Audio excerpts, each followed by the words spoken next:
Continuamos con más de esta entrega de noticias Globovisión Internacionales. Fíjense bien, cuando restan 48 horas o menos para el balotaje del domingo en Perú, los sondeos siguen dándole una ligera ventaja a la candidata Keiko Fujimori. De acuerdo con la encuestadora Ipsos, la aspirante del Frente Popular tiene 3 puntos de ventaja por encima de su rival, el señor Roberto Sánchez Palomino. En las mediciones presentadas por la encuestadora Ipsos, la candidata de Fuerza Popular, Keiko Fujimori, cuenta con 38% de ventaja frente al 35% de su contrincante de Juntos por el Perú, Roberto Sánchez. Las proyecciones también apuntan a un grupo importante del padrón electoral, 15% de los votantes indecisos y 12% de los que piensan votar en blanco. Ambos sectores podrían influir, incluso definir, los resultados de este 7 de junio. Con tales estimaciones sobre la mesa, los aspirantes efectuaron sus cierres de campaña. Antes de entrar al periodo de reflexión previo a la jornada del domingo, Keiko Fujimori, abanderada del partido Fuerza Popular, llamó a la unidad y a la reconciliación de los peruanos. Fujimori, hija del fallecido expresidente Alberto Fujimori, consideró necesario que Perú supere el odio y el insulto. Por su parte, Roberto Sánchez Palomino cargó contra el denominado Fujimorismo. Sánchez Palomino, quien representa al partido Juntos por el Perú, recordó que el expresidente Alberto Fujimori protagonizó un golpe de Estado y más tarde instauró un gobierno autoritario que violó derechos humanos. El líder de izquierda atizó el temor de muchos peruanos al afirmar que en caso de llegar al poder, Keiko Fujimori implementaría medidas similares a las tomadas por su padre.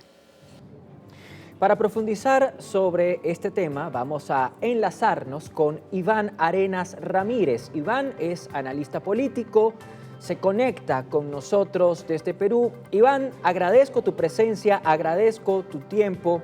Mi primera consulta va a ser la siguiente. Según los sondeos que acabamos de compartir, que mencionábamos en la nota anterior, hay 3 puntos de diferencia entre Keiko Fujimori y el señor Sánchez Palomino.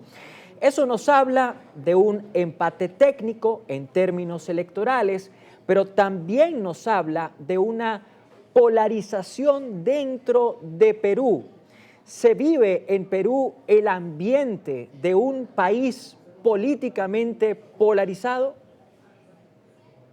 Muchas gracias por la invitación. Exactamente, en el país existe en este momento un proceso de polarización debido a que en las próximas horas se va a disputar el balotaje final entre el candidato de izquierda, Roberto Sánchez, y la candidata de Fuerza Popular, la señora Keiko Fujimori.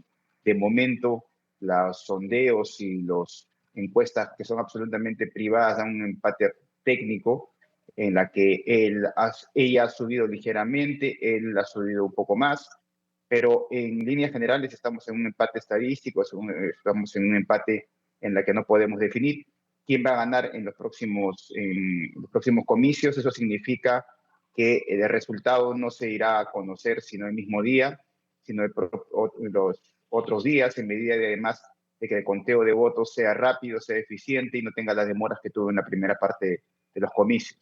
Es decir, Iván, que según tu perspectiva y tus estimaciones en tanto y en cuanto analista, es poco probable que nosotros conozcamos el nombre del próximo presidente de Perú hacia el cierre de la jornada del domingo.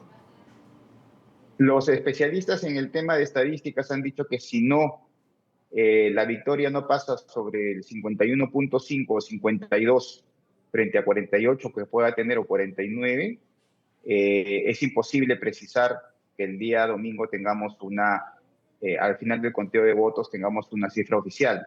Lo que va a suceder entonces es que en los próximos días, tal como sucedió en el año 2021, se van a definir voto a voto y eso significa que el trabajo de los personeros, el trabajo de los veedores, la gente que está en la cancha, que está en el campo y que vigila los votos van a ser súper importantes para poder impugnar los votos, para poder impugnar las actas y con eso poder conocer, ¿no? Pero estimo que el domingo a las 4 o 5 hora Perú no podamos conocer todavía quién haya ganado. Claro.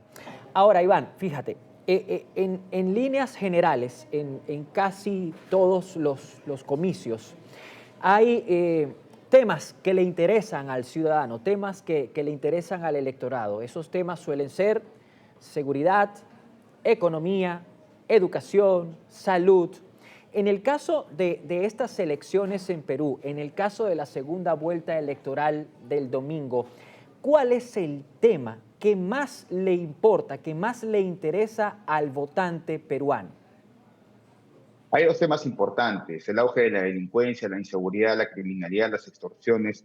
De hecho, el día de ayer acaban de asesinar a 6 personas en una ciudad al norte del Perú, que ha consternado nuevamente a todos los peruanos.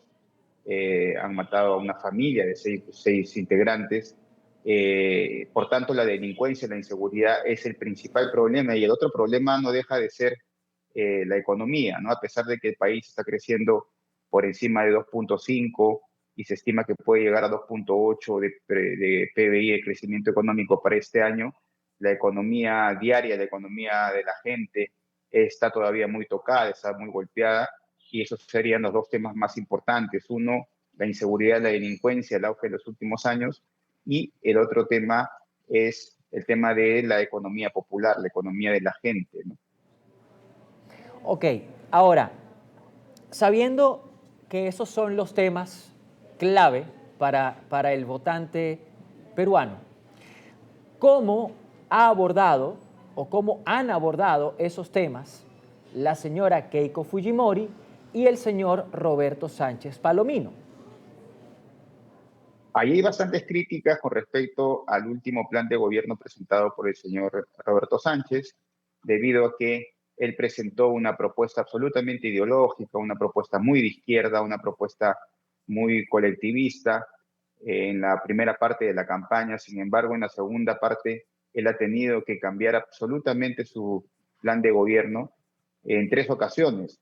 Y esas son las críticas que se le lanzan al señor Sánchez, de que él ha cambiado varias veces y que lo que dice en su primer plan de gobierno no lo dice ahora. En su primer plan de gobierno el señor le da importancia y prioriza temas como, por ejemplo, la nacionalización de algunas empresas privadas, y la convocatoria de una asamblea constituyente.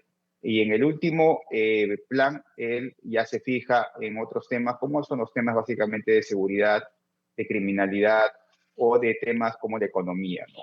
Y en cuanto a la señora Keiko Fujimori, ha tenido un equipo de trabajo desde el primer momento, no ha cambiado de plan, y tiene evidentemente un grupo de tecnócratas muy sólido, de alguna otra manera un grupo de tecnócratas liberales, por así decirlo.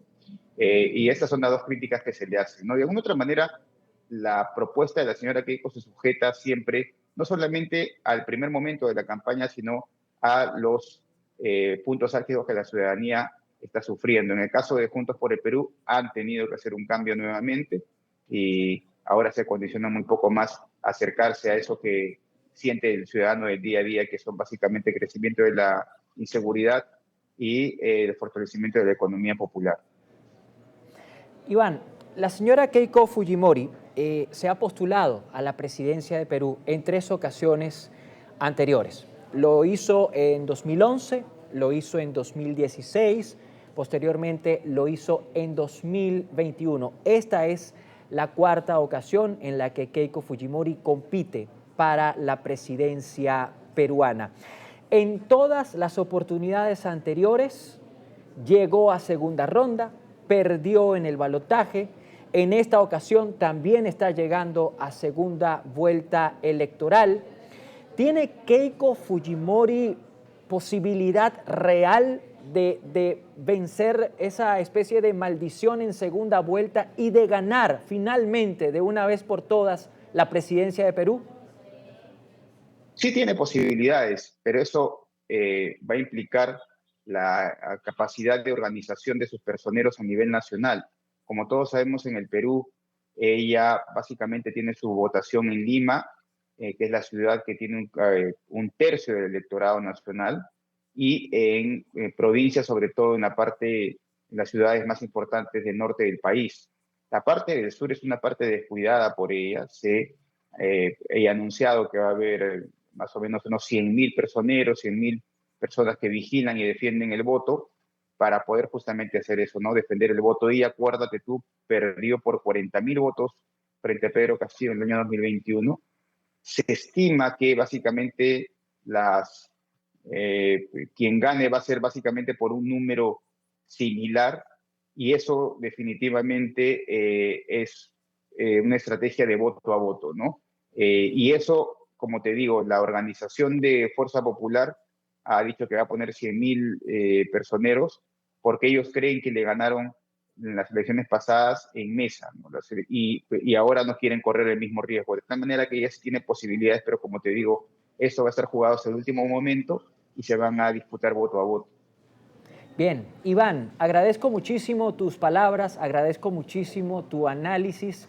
Amigos, era Iván Arenas Ramírez, analista político, se enlazó con nosotros desde Perú. Estuvimos conversando con él acerca del panorama y de las perspectivas de cara al balotaje, a la segunda vuelta electoral que se realizará en suelo peruano durante la jornada de este domingo.